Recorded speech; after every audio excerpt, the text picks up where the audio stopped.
Bonjour. Alors aujourd'hui, je vais vous parler des superpositions. Des superpositions, quand on en parle dans les magazines de mode, etc., on parle de layering. Layering, c'est le mot anglais pour dire superposition. Les superpositions en matière de vêtements, il y a deux avantages. Le premier avantage, en fait, c'est de maintenir une certaine chaleur corporelle. Donc, plus on superpose les couches, plus on a chaud. Le deuxième avantage, c'est que si on le fait bien, eh bien, on peut donner de la profondeur à la tenue, on peut donner de l'originalité, on peut insuffler une sorte de petit supplément d'âme qui fera la différence. Le problème, comme toujours, avec les choses comme ça qui sont développées dans la mode, les sortes de gimmicks, eh bien, il faut savoir bien se les approprier et, comme souvent, il y a quelques petites règles toutes bêtes à respecter pour que ça fonctionne sur nous comme ça fonctionne sur les filles qu'on voit en photo en street style. Donc, moi, ce que je vous propose, c'est de prendre certaines pièces qui sont faciles ou qui sont, comment dire, qu'on va facilement pouvoir superposer et de vous expliquer comment les superposer et les choses à faire ou à ne pas faire. Ok?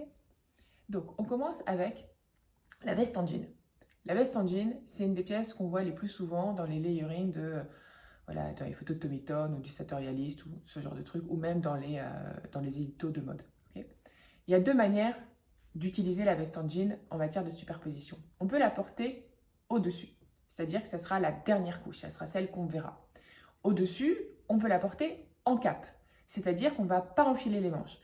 Alors ça, je sais que dans la vraie vie, c'est-à-dire quand on ne bosse pas dans la mode ou quand on ne bosse pas dans des milieux créatifs, ça peut sembler un petit peu bizarre, mais en fait, ça l'est pas vraiment, parce que si on le fait bien, et si la veste elle a une certaine ampleur, c'est-à-dire qu'elle n'est pas étriquée et qu'on n'a pas l'impression qu'elle va tomber, c'est-à-dire qu'elle emboîte bien les épaules, eh bien, ça peut complètement passer, et même ça peut même faire élégant, parce qu'on voilà, on a cette idée de, on a juste voilà, enfilé cette veste en la posant juste pour se réchauffer, comme une cape, comme une étole, et si on maîtrise bien, c'est-à-dire que si on n'a pas, si on assume, c'est ça, si on n'est pas là, oh là là, elle va tomber, voilà, comment ça, voilà. Eh bien, ça peut être très joli. Il faut juste faire attention, ce que je vous dis, c'est qu'elle ait assez d'ampleur, qu'elle soit assez large pour qu'elle recouvre la pièce qu'elle va réchauffer. Et aussi, attention, quand on parle de layering, de superposition, eh bien, on ne parle pas de deux couches. Deux couches, ça reste une superposition, mais dans deux couches, on va rarement avoir un impact très fort, d'accord? Ce qu'on veut, c'est une sorte de millefeuille vestimentaire, donc il faut au moins trois couches. Quatre couches, c'est bien compliqué. Trois couches, c'est bien. Là, par exemple, dans cet exemple que je vous montre, c'est t-shirt, blazer, veste, veste en jean. Deuxième exemple, avec toujours la veste en jean au-dessus, là, les manches sont enfilées. Donc, en fait, la chose à laquelle il faut faire attention quand on décide de porter la veste comme une veste, c'est-à-dire en enfilant les manches, il faut faire attention que l'emmanchure soit assez profonde pour pouvoir enfiler une seconde veste en dessous. D'accord? Parce que souvent, en matière de superposition, on va vouloir superposer les vestes. Et donc, on est bien d'accord que ça va créer du volume et de la densité au niveau des emmanchures. Et si on ne fait pas attention, eh bien, on va vite être engoncé. Donc, on cherche une veste en jean, peut-être une veste de mec, d'accord? En tout cas, ça ne sera pas une veste trop près du corps et ça sera une veste où on a de l'ampleur au niveau des emmanchures. Donc, en fait, ça sera souvent une veste un peu trop grande. Ça, c'est une chose. Attention, si vous décidez par exemple de la porter au-dessus d'une veste ou d'une veste ou d'un manteau, un manteau sera compliqué, mais plutôt un trench, un imperméable qui est vraiment plus long. Et bien là, ça risque d'être peu harmonieux parce qu'il y aura une différence de longueur trop importante.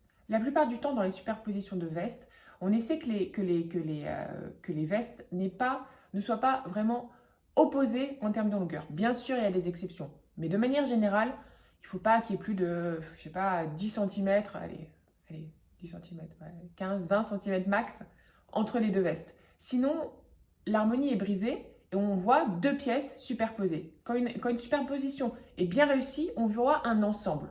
On ne voit pas comment dire, les éléments, on ne les voit pas. Ils ne sautent pas aux yeux, d'accord? On se dit, ah c'est chouette, pourquoi c'est chouette? Ah, il y a une superposition. Après, on peut la porter en dessous, d'accord? C'est souvent ce qui se passe, c'est souvent ce qu'on voit. On peut la porter en dessous d'un trench. Là aussi, il faut faire attention parce qu'on a ce même problème de longueur, c'est-à-dire que la veste est clairement plus courte que le trench.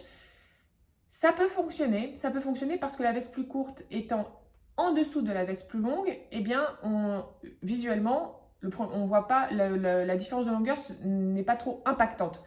Mais c'est quand même pas la chose la plus heureuse, d'accord?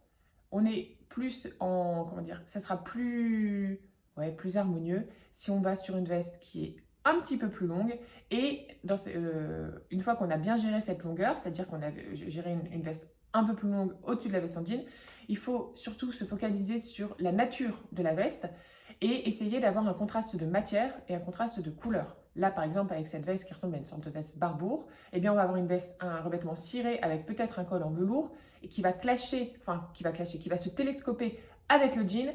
On a des matières comment dire, qui créent des contrastes, qui créent un ensemble de textures. Et là, on a une tenue qui vit, d'accord? En dessous de ce mix-là, une chemise, un pull, un t-shirt, et on est bon. On a notre superposition. La veste en jean peut également se porter en dessous d'une veste sans manches. Là aussi, moi je trouve ça très sympa parce qu'on voit directement le mix de textures, à condition bien entendu que la veste sans manches soit bien texturée. Là, c'était chez Céline, on avait une veste en shearling. Les volumes sont un petit peu trop similaires. La veste en jean est un peu trop ample. On a deux vestes relativement amples. Et là, donc, on a un effet plutôt un peu trop volumineux sur le haut du corps. Mais on garde l'idée d'avoir comme ça deux vestes en matière contrastante. Et le fait qu'on puisse voir les manches sortir de la veste sans manches, eh bien, on a directement quelque chose qui va rehausser la tenue.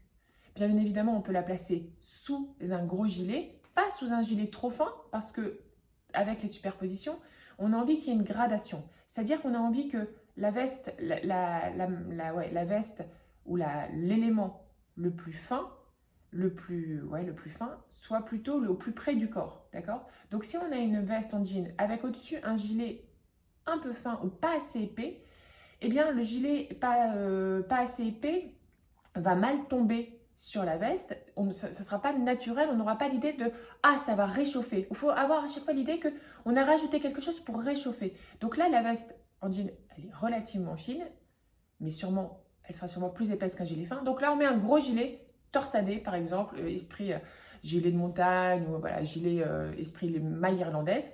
Et donc là, ça fonctionne. Après, si on ne veut pas aller sur la veste en jean, on a quelque chose de plus simple, on a la chemise en jean, qui est aussi un très bon élément parce que masculine donc peut être mixée avec des éléments féminins et avec une texture présente qui ne s'excuse pas d'être là, avec une vraie texture. Donc c'est aussi un très bon élément pour se mixer. La veste en jean, on peut la mixer avec une chemise, comment dire, en la mettant au-dessus d'une chemise, en popeline par exemple, d'accord? Là, pour pas que ça fasse juste deux chemises les unes en dessous des autres, ce qui peut être un petit peu particulier, on avait vu ça en version millefeuille chez Viktor & Rolf il y a des années, eh bien on va jouer sur le boutonnage, d'accord? Sur le boutonnage, on va boutonner la chemise blanche en dessous, d'accord? Donc on va avoir quelque chose d'un petit peu strict. Hop là, on met après la chemise en jean un peu plus ouverte et un blazer au-dessus. Donc là, on a quelque chose d'intéressant au niveau stylistique, on a quelque chose d'intéressant au niveau de la gradation des matières, fin, moins fin, plus épais, et ça fonctionne très bien. Avec la chemise en jean, on peut également faire quelque chose qui va fonctionner à tous les coups et qui, à tous les coups, donne une sorte de truc un peu prépi cool et qui fonctionne aussi bien. C'est t-shirt blanc, chemise en jean là complètement ouverte, donc comme une sorte de surchemise, et blazer en tweed, un peu, gentleman farmer, d'accord? Ça, vous rajoutez un petit collier doré ou un joli collier ou des grosses boucles d'oreilles avec les cheveux relevés, on a directement quelque chose qui fonctionne, qui est assez chaleureux et chaleureux, cool quoi. Attention avec la chemise en jean à ce que votre chemise en jean ne soit pas dans une sorte de tencel, vous voyez, un peu trop souple. Surtout si vous désirez la marier la superposer avec une maille un peu molle. Les matières molles, entre elles, c'est hyper dangereux. Ça peut vite faire serpillère. Ça peut vite faire le look je vais sortir mes poubelles, d'accord? Donc, on évite t-shirt mou, chemise molle, veste gilet mou. L'ensemble, il n'y a pas assez de contraste de rigidité. Dans le sens où il faut, si on a du mou, il faut un peu de rigidité. À chaque fois, on télescope des choses qui sont un petit peu opposées. Et c'est ça, qui va donner le relief de la tenue, d'accord? Souvent, on voit ça dans les œuvres d'art. C'est-à-dire que si on peut avoir quelque chose de très lisse, ok, mais quand ça attache l'œil, c'est qu'il y a des contrastes de matière. Il y a le trait de pinceau de de peinture à l'huile, on voit de la texture, vous voyez. Après, on peut avoir ajouté du papier, enfin bon, peu importe. Il nous faut comme ça des contrastes de texture.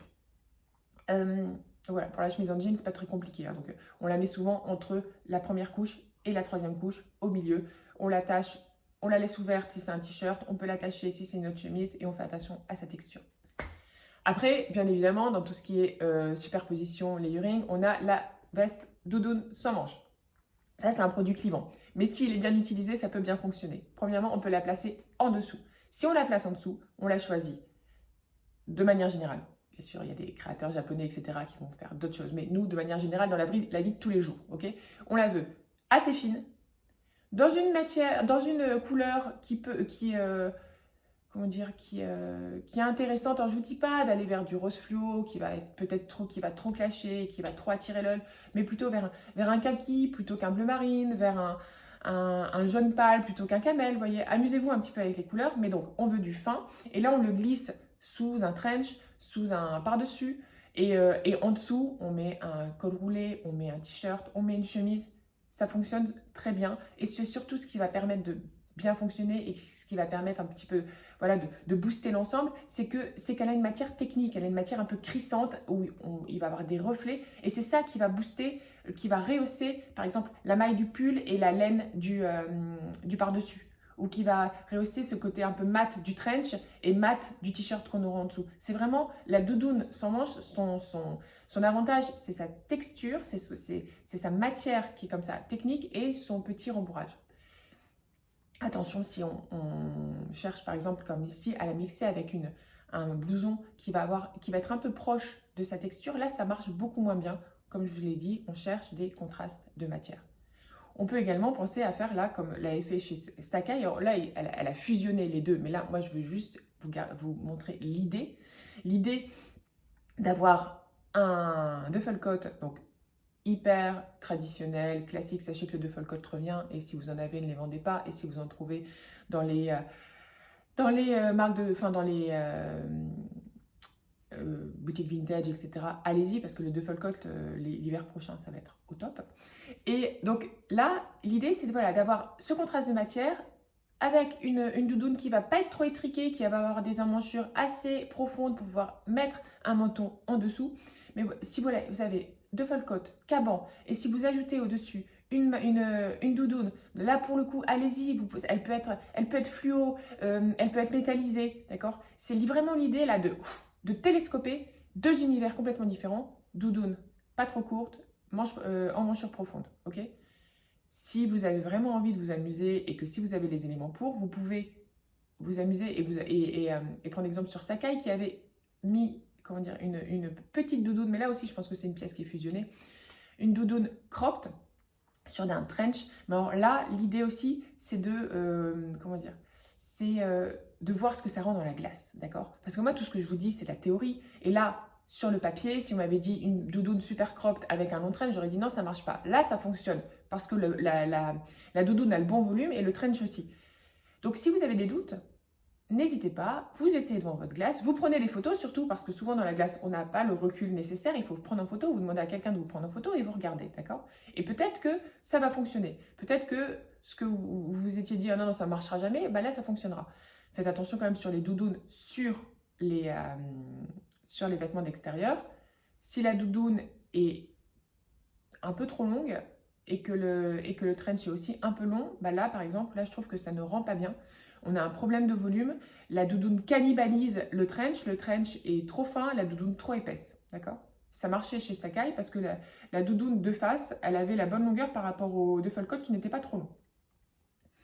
Après, on a évidemment les chemises qu'on peut superposer. Alors, pour que ça fonctionne, on reste sur la même idée, il faut qu'on ait des contrastes. Et donc, on va éviter de superposer deux chemises de même densité. Si on a deux chemises de même, de même grammage, vous voyez, qui ont le même poids, on a vraiment l'idée qu'on a superposé deux chemises, qu'on les a doublées quelque part. Et là, il n'y a pas énormément d'intérêt. Par contre, si on choisit une chemise en popeline ou une chemise et avec une chemise en coton plus épais, et bien là, on aura l'idée de la chemise avec la surchemise. D'accord? Comme là, on a une marinière chemise classique de mec, plus surchemise limite une veste hein, de kaki un peu militaire. Et là, ça fonctionne très bien. Parce qu'on a toujours cette idée de matière la plus fine, le plus près du corps et plus épaisse qui s'éloigne. D'accord? Pareil, là avec cette chemise où on a une chemise plus ample qui se superpose sur une chemise qui l'est moins, ça fonctionne aussi parce que on a vraiment délibérément choisi d'avoir une chemise qui aura un volume qui va dépasser celui de la chemise en dessous. En plus, elle la noue sur le devant. Cette idée est vraiment intéressante. Donc, n'hésitez pas, dès que vous avez des chemises de différents volumes et de différentes matières et de différents motifs, donc beaucoup de chemises différentes, amusez-vous, testez, créez comme ça des sortes de cadavreski de superposition, des millefeuilles de chemises, avec 2 chemises plus un t-shirt ou 2 chemises plus un sous-pull. Essayez, amusez-vous. Il y a sûrement il y a la possibilité que vous trouviez 1 ou 2 mix qui vont vraiment bien fonctionner. Après, il y a aussi cette idée d'avoir une chemise de bûcheron, donc bûcheron à gros carreaux, qui à mes yeux est un super élément en termes de superposition parce qu'elle a un ADN fort, donc bûcheron, côté forestier, côté canadien, côté très chaleureux. Et donc plus tu as un ADN fort, plus c'est facile à mixer. Et là, si on la mixe par exemple avec un blazer, le côté prépi, et en dessous on met un col roulé, on a une sorte de truc working girl new-yorkaise qui est sortie sous la neige, elle avait froid. Et tu vois, elle a ses couches, donc ça la réchauffe. Et en même temps, elle a pensé à mettre cette chemise qu'elle avait ramenée d'un voyage dans les, je sais pas, à Montréal, vous voyez. Et donc, ce mix-là, col roulé, chemise à gros carreaux, blazer, il est chaleureux, il est intéressant. On a un mix de matière, on a un mix un télescopage d'ADN. C'est vraiment à tenter. Également, avec cette chemise à carreaux qui, là, chez Dries Van Noten, est moins épaisse, mais on conserve cet esprit carreau masculin, carreau chaleureux. Boum! Imprimé léopard. Donc là, le glamour du léopard, avec en plus au-dessus un trench bleu marine qui calme l'ensemble avec cette notion de classique. Carreau plus léopard plus trench bleu marine. Essayez de comprendre en fait pourquoi ça fonctionne. On a les matières qui se superposent. Alors là, le petit truc que moi j'aurais changé dans cette silhouette, je n'aurais pas choisi une sorte de fausse fourrure. Parce que la fausse fourrure est plus volumineuse que le trench. J'aurais choisi peut-être un blazer léopard, ouais, en fait. Un blazer léopard plus fin. Mais bon, vous voyez, c'est l'idée. Après, vous pouvez aussi avoir les chemises rayées. Et les chemises rayées, c'est aussi l'ADN masculin, l'ADN businessman, donc c'est un ADN très identifiable. Là, par exemple, elle est glissée en dessous d'un pull camionneur. Pull camionneur, on a le côté roots, on a le côté col bleu, vous voyez, le côté complètement différent du businessman. Donc, en plus des IP, donc on voit bien la chemise en dessous, et au-dessus, trench, et il y a même une sorte il y a un blazer aussi. Donc, je pense, donc on a le blazer, on a le côté chaleureux du blazer de farmer, ouais, gentleman farmer. Le côté route du pantalon, du pull camionneur avec ce côté businessman de la chemise. Ça, c'est une superposition qui marche très très bien. En dessous d'un pull camionneur comme ça, si vous avez blazer pull camionneur, en dessous vous pouvez mettre une chemise rayée évidemment, mais aussi une chemise fleurie, une chemise avec un col volanté. Tout ce qui peut être féminin ou tout ce qui peut être romantique, ça fonctionne aussi parce que ça n'a pas d'écho dans le pull ou dans la veste. Après, il y a aussi, ça marche bien, c'est la veste sportswear, cette veste, vous voyez, 70s, zippée, Adidas, rouge, qui peut ne pas être Adidas, avec les lignes plus ou moins horizontales ou verticales sur les manches. Ça, on a de l'ADN 70s, on a de la douceur au niveau de la maille, on a quelque chose qui s'ouvre complètement. Donc, c'est idéal pour une superposition. On peut en dessous glisser une chemise, on peut glisser un col roulé. Au-dessus, on met quelque chose de structuré, du chaîne et trame parce que c'est de la maille, donc on ne va pas remettre de la maille au-dessus. Donc, ça peut être un trench, ça peut être un blazer. Attention simplement à ne pas se planter dans l'ordre de superposition. Là, c'était une sorte sur ce défilé, une sorte de parti pris, mais qui ne fonctionne pas, mais ce genre de gilet, il se met au milieu de la superposition, en dessous, quelque chose de... Ça peut être un caraco, ça peut être une blouse hyper romantique, ça peut être une chemise stricte, et au-dessus, du trench, du blazer, trench, blazer, ouais, ça peut... Éventuellement imperméable. Mais alors, dans ces cas-là, dans une matière cirée assez épaisse. Pas quelque chose de trop fin qui ne fonctionnerait pas avec la maille. Le sweat. Le sweat ou le sweat, ça vous le dites comme vous voulez. Hein, qu'on a beaucoup vu chez Miu Miu. Alors, attention, là, vous voyez, dans les années 90, on avait, c'était déjà dans l'air du temps de superposer ces t-shirts, chemises, sweat, manteau. Sauf que là, ce qui ne fonctionne pas, c'est cette histoire de longueur. Il n'y a rien qui fonctionne sur cette photo. Le trench, il est long. En dessous, on a une chemise qui dépasse. Et là, ça fait vraiment... On a vraiment un côté nonchalant, mais pas dans le bon sens du terme. Et après, on a un vêtement négligé. C'est ça que je voulais dire, négligé. Et on a le vêtement de dessus qui est trop long. Donc, on a une différence de longueur qui contraste trop. Et on a une superposition donc entre le sweat et la chemise, plus le t-shirt, où les éléments ne sont pas assez opposés et on a 3 éléments nonchalants. Ça ne fonctionne pas. Pour que ça fonctionne, si on place le sweat au milieu, c'est-à-dire t-shirt par exemple, plus manteau au-dessus, il faut que le manteau soit plus épais que le sweat. Ok. Si on a... ouais, il faut qu'il soit plus épais, il faut que les épaisseurs aillent graduellement. On l'a bien établi. Donc là, chez Miu Miu, par exemple, ça fonctionne parce qu'on a quelque chose de très fin, on a le sweat qui est déjà épais, mais en plus, on a une fausse fourrure qui est très... qui est dufteuse, et donc on a cette gradation de volume.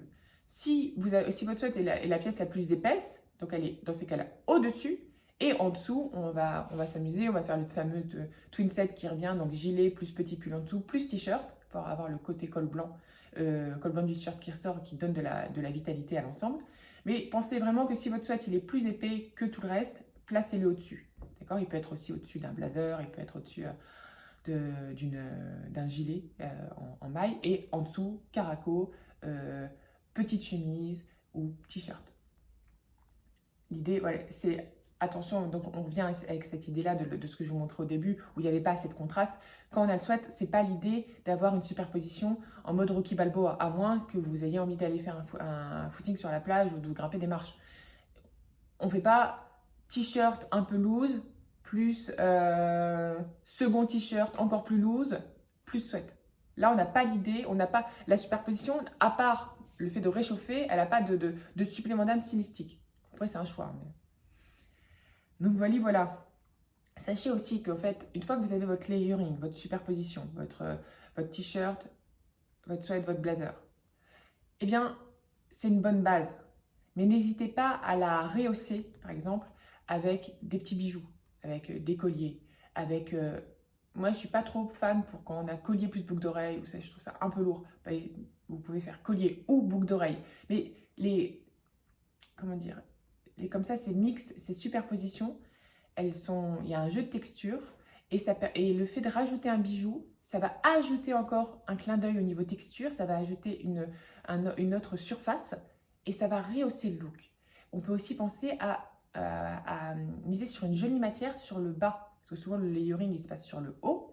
Et donc, allez par exemple là, sur ce look Dries Van Noten encore, le mix il est super beau, on a une chemise, un pull, une veste, un manteau fausse fourrure, quelque chose déjà de chaleureux, d'un peu masculin féminin, et en dessous on a ce pantalon en grosse maille chocolat qui finalise l'ensemble. Donc le layering c'est une chose, mais les pièces qui l'accompagnent sont quand même importantes et elles peuvent donner la final touch. Okay. Les petites choses à ne pas faire ou les petites choses auxquelles il faut faire attention avec le layering, et c'est les plus grosses erreurs, c'est d'avoir l'air engoncé. C'est-à-dire, ah zut, j'ai trop de pièces, je peux plus bouger, j'ai tout enfilé. Comme moi quand j'étais petite et que je faisais du football américain avec mon frère et que j'enfilais tous les manteaux que je pouvais trouver dans la malle à déguisement ou dans les vieux manteaux de ski, et j'étais comme ça, je pouvais plus bouger, mais au moins quand je tombais j'avais pas mal. C'est pas l'idée, d'accord? L'idée c'est d'avoir toujours l'air à l'aise. quels que soient les vêtements qu'on porte, quels que soient les tests fashion qu'on essaie, il faut qu'on ait l'air à l'aise, qu'on puisse bouger. Donc là, sur cette photo, Alexandra Golovanov, elle n'a pas l'air à l'aise, d'accord? Il y a trop de choses, c'est trop engoncé. Veillez également, dans tout ce qui est superposition au niveau du haut, à dégager le cou, dans la mesure du possible. Si on a quelque chose de trop... avoir un col roulé, ça ne pose pas de problème. Mais col roulé, plus chemise, plus blazer, plus écharpe, plus bonnet, et bien là, on a une sorte de masse à ce niveau-là qui va tasser la silhouette et qui va créer un vrai déséquilibre. Et ce n'est pas ce qu'on veut. La plupart du temps, le layering, il va, comment dire, légèrement épaissir la silhouette. Donc, on veut voir de la peau un minimum. On veut voir du cou, on veut voir éventuellement des poignets. Pensez à ça. Ne pas trop couvrir le haut, ne pas trop cacher le cou. Préférez les camailleux de ton à des couleurs qui sont trop opposées. Quand on mise sur un camailleux, sur un layering, on a beaucoup plus de chances d'avoir quelque chose d'harmonieux. C'est beaucoup moins risqué que si on mixe des couleurs qui sont très différentes. On a déjà des ADN de pièces qui sont différentes. Si en plus on rajoute les couleurs, il y a un risque un peu clownesque qu'on désire plutôt éviter. On évite aussi de mixer des pièces de même volume, ça je vous l'ai dit, mais c'est super important. Là, le risque d'avoir l'air engoncé, il est trop présent. Donc, quand on veut superposer les pièces, les 3 pièces ont des densités différentes, c'est super important. Mais vraiment, c'est super important. L'exception, il y a le twin set. Quand je vous le dis, il y a le twin set où tu as 2 matières qui sont identiques. Mais la plupart du temps, le twin set, il va être considéré comme une pièce. Donc, il y aura un t-shirt et une pièce au-dessus. On y va graduellement, tac, tac, tac, plus fin près du corps, moyen, plus épais. Et aussi, on mixe les matières, ça je vous l'ai dit. Oui. Donc aussi ne pas placer les épaisseurs dans le mauvais ordre, ça je viens de vous le dire. Attention, quand vous avez par exemple un top cropped, okay, ça peut être un pull ou ça peut être un truc comme ça. On se dit, ah ça va être super pour les superpositions. C'est pas facile parce que le top cropped, il va s'arrêter relativement sous la poitrine ou au niveau du nombril. Et la pièce qu'on va mettre en dessous, elle va souvent être beaucoup plus longue. Et si c'est un t-shirt ou si c'est une chemise, eh bien son tombé, il va être particulier parce qu'il va être engoncé par le top cropped et après il va tomber. Bref, ça fait souvent bizarre. On a quelque chose voilà, de trop décalé, de trop... de pas assez harmonieux. On a une trop grande différence de longueur et la pièce quand elle sort du top cropped, elle va mal tomber. Donc il faut mieux éviter. Après, il faut aussi éviter les superpositions sans télescopage d'univers. Je vous l'ai dit, mais là, on a juste une superposition de la personne qui avait froid ou de la personne qui avait froid. Alors, ça pose pas de problème d'avoir l'air d'avoir froid. Mais on passe à côté du potentiel stylistique de la superposition. On évite les pièces trop courtes sur les pièces trop longues. De manière générale, la pièce plus longue, elle va se placer au-dessus. Voilà. Et donc, aussi, donc les pièces qui n'ont pas d'harmonie les unes entre elles, aucune harmonie. Ben, ça va faire des chiens plutôt qu'autre chose. Ok, ça va pas faire sa caille, si vous voyez ce que... Donc voilà, pour ce que je pouvais vous dire pour les superpositions. Allez-y, essayez, amusez-vous, classez vos pièces, les pièces de votre dressing par densité sur votre lit. Après, regardez les harmonies de couleurs, ajoutez un petit bijou et une fois que vous avez comme ça une sorte de petit puzzle sur votre lit ou par terre, si c'est propre, vous les enfilez, vous faites des photos et vous voyez si vous pouvez bouger, vous mettez la musique que vous aimez bien et si vous pouvez bouger et que vous êtes à l'aise et que on prend une photo et que vous trouvez trop jolie, testez, voilà. Ouais. Je vous souhaite une bonne journée. Ciao.